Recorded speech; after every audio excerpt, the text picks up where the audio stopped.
This time on Landmarks, we celebrate a very private life going public.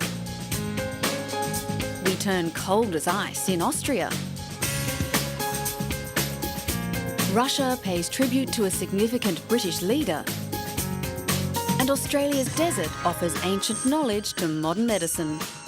But first, in the media, sometimes the most mundane stories evolve into something you could never predict. This one is poignant. It's about a window washer on a New York skyscraper. His name was Rocco Kamali, a Macedonian immigrant living in New York. He had a job he loved and worked 5 days a week between 1973 and September 2001. Amid the Big Apple's hustle and bustle, his was often a quiet world, amongst the birds where he could take in a spectacular view. His address? The World Trade Center, also known as the Twin Towers. Rocco was one of the 2,750 people who died when the complex was destroyed by terrorists on September 11, 2001.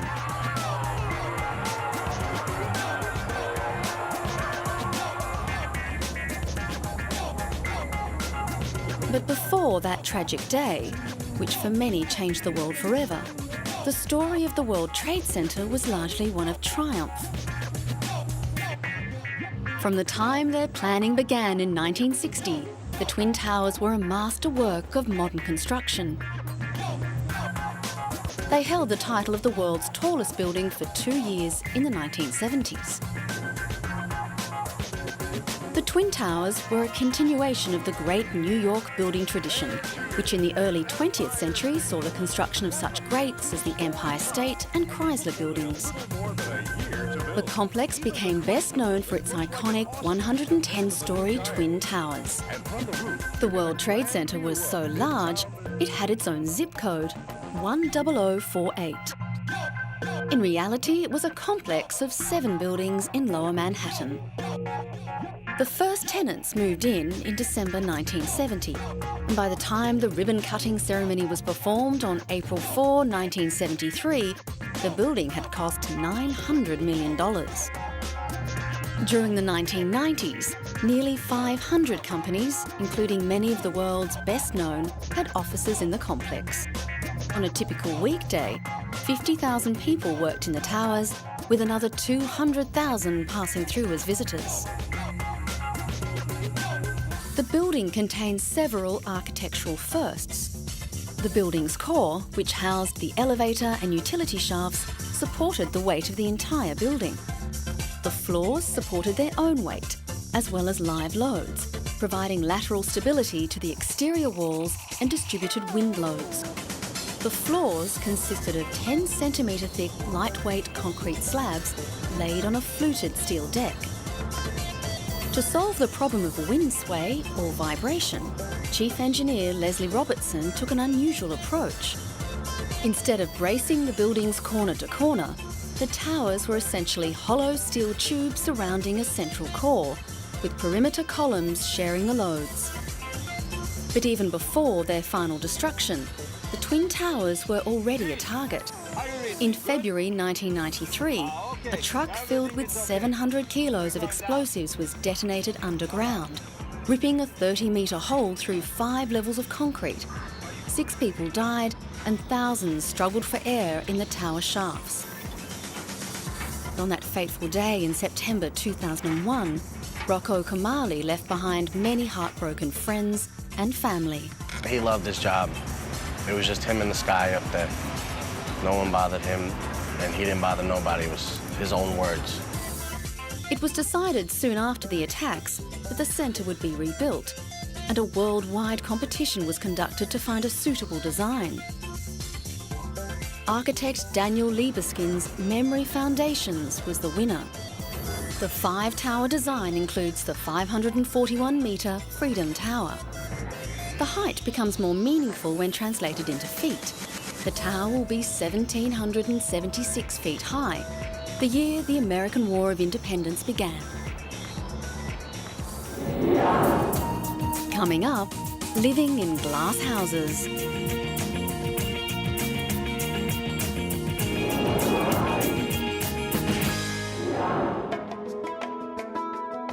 In his lifetime, American Philip Johnson was to many an enigma, an icon of architectural modernism who, for many of his 98 years, lived in the public domain.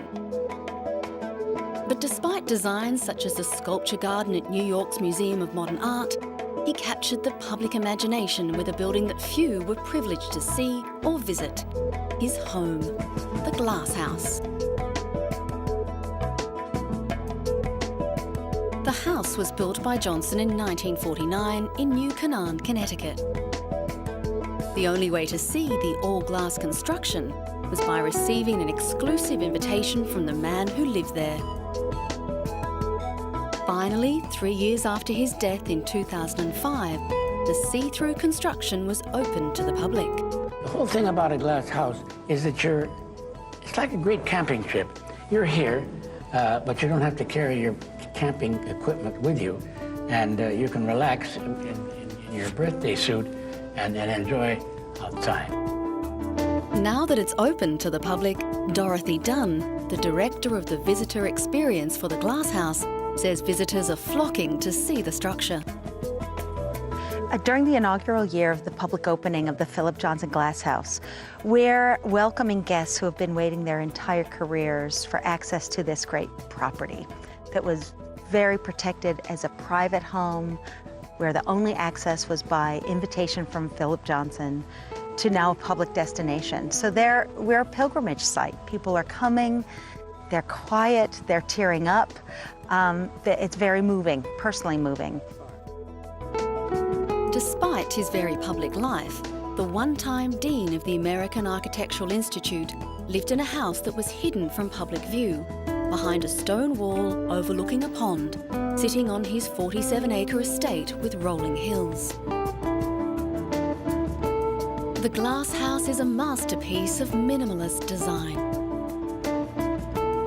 Influenced by the early 1920s German design movement, which championed the use of glass, the exterior is made of glass and charcoal painted steel.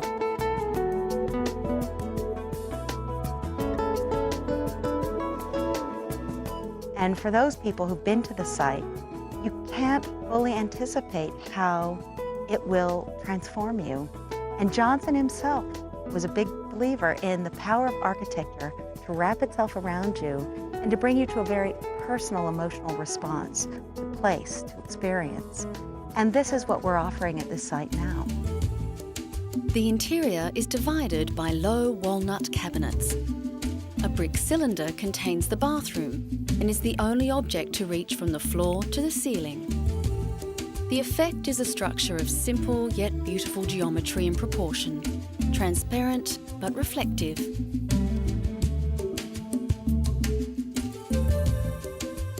Johnson himself was a controversial figure. Some say he was better known for sheer force of presence than his individual buildings. He was already a notable public figure when he joined the department which created New York's Museum of Modern Art in 1930. Other notable Johnson structures on the property include the Brick House, the Sculpture Gallery, and the Painting Gallery, where works by Frank Stella, Andy Warhol, and other legendary artists can be found. Johnson grew to become an elder statesman of American architecture. In 1978, he was awarded a gold medal by the American Institute of Architects, an organisation of which he was once the dean. But those who discount his design legacy have to ignore works such as the Lincoln Center for Performing Arts and the Museum of Pre-Columbian Art in Washington.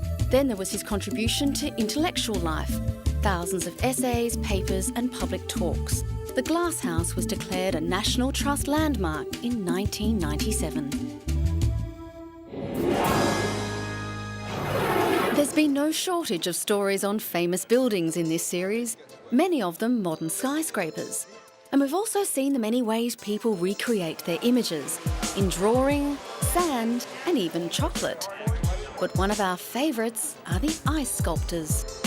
Austria's second biggest city, Graz, hosted the inaugural Ice Art World Championships. And as a result, the city was transformed by a wonderful display of frozen statues of some of the world's most famous landmarks. The story began 6 years ago, when ice sculptor and organiser of the event, Gert J. Hurdle, created an ice nativity scene for the city. Since then, thousands of tourists have flocked to the city each year to marvel at the transient beauty of figures captured in ice. After this success, the city of Graz asked Hurdle to create the Ice Art World Championship.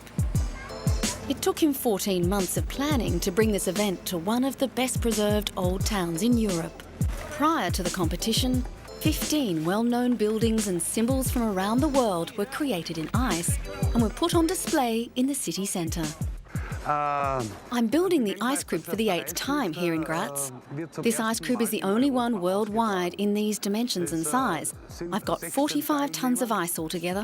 The speciality this year is the huge ice blocks. One block weighs 1,250 kilograms. We had to have special logistics. Gert Hurdle's designs took him and 6 other sculptors 2 weeks to carve in Brussels. Even after all the hard work and planning, things can still go wrong. Gert came close to seeing one of his creations shattered on top of him. Once the sculptures arrived from Brussels, it was time to put them in place in the city centre. The quality of the ice used in making these sculptures is very important. It has to be crystal clear, and this is achieved by freezing it from the bottom up over an extended period of time. The public could watch as the sculptors put the finishing touches to the ice carvings.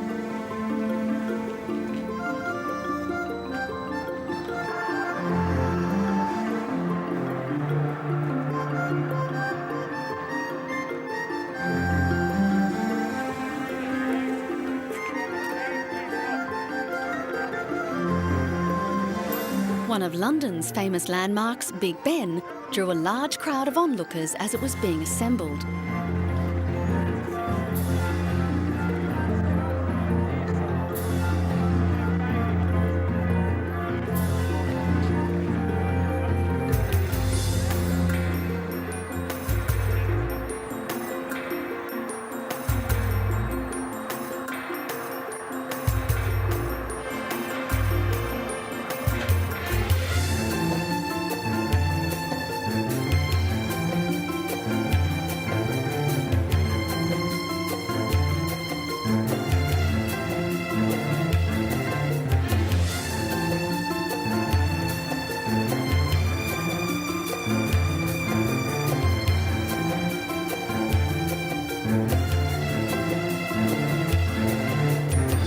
For the winning team, the award is €5,000.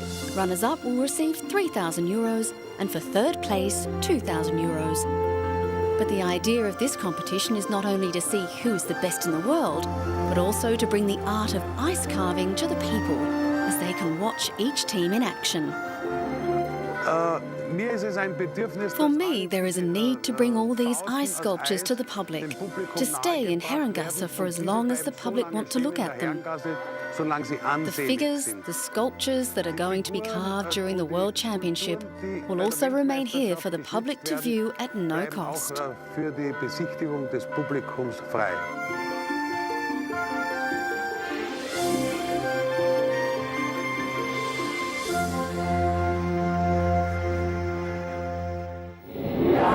Coming up, the Lavadia Palace.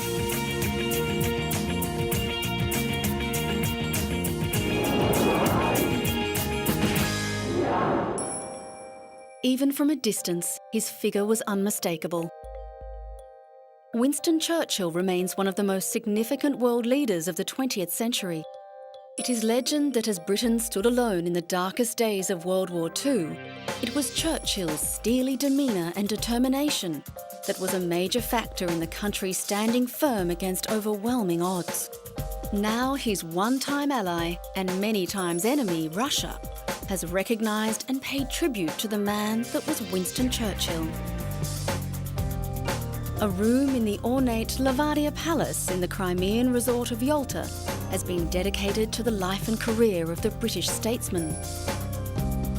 For 1 week in early February 1945, Churchill, Soviet leader Joseph Stalin, and US President Franklin D. Roosevelt redrew the map of Europe in the Lavadia Palace.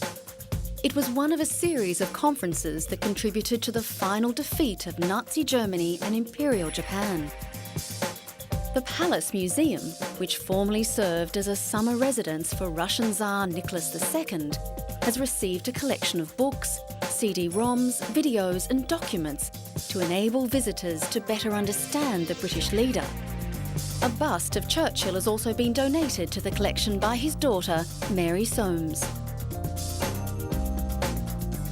And it's a great opportunity to remember Churchill, who was voted in a BBC poll in 2003 the greatest Briton of all time.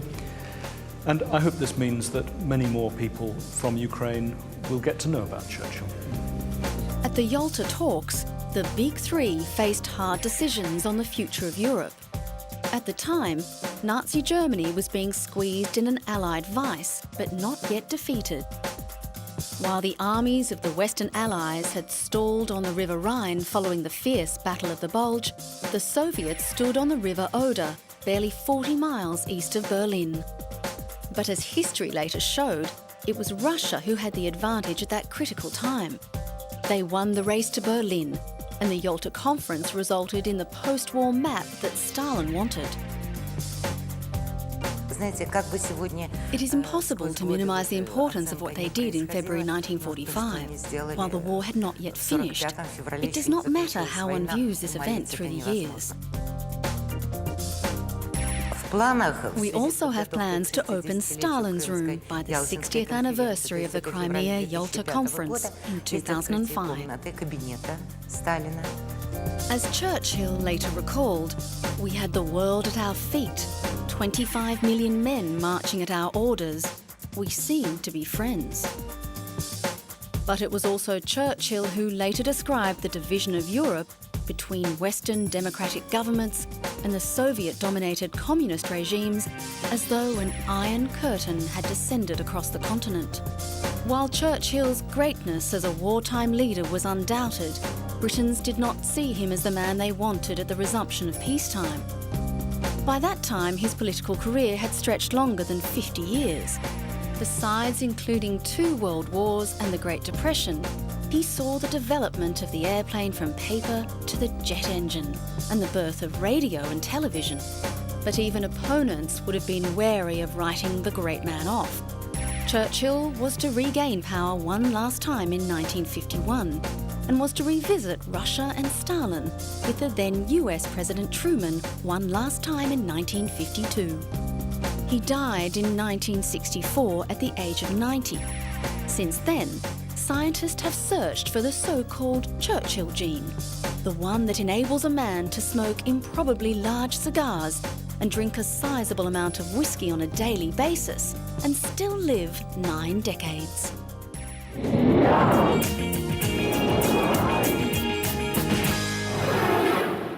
Australia is the world's only island continent and is home to many famous natural landmarks. The Great Barrier Reef is one of the few natural phenomena to be clearly seen from space. It stretches 3,000 kilometres, and scientists and medical researchers are still unlocking its secrets. In contrast, in the dead centre of the country is an equally awe-inspiring yet very different entity, Uluru, a unique 15 square kilometre freestanding rock. It rates as a must-see and feel attraction. The red desert sands of the Australian outback are one of the few unexplored resources of modern medicine. Aborigines have lived there for over 60,000 years, gathering a vast reservoir of bush medicine lore, little of which has been extensively tested by modern science. Aboriginal elders, like Vincent Forrester, say they have a cure for many ailments. Even warts can be killed off with the help of the thorns of the dead Finnish bush. The seed pods of this plant are also used to make flatbread.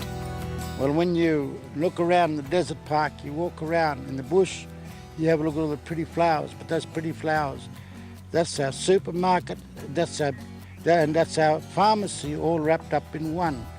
That information is taught from the grandmother down to the grandchildren. She is the person who has the knowledge of all these plants and all that you will see around in the bush there.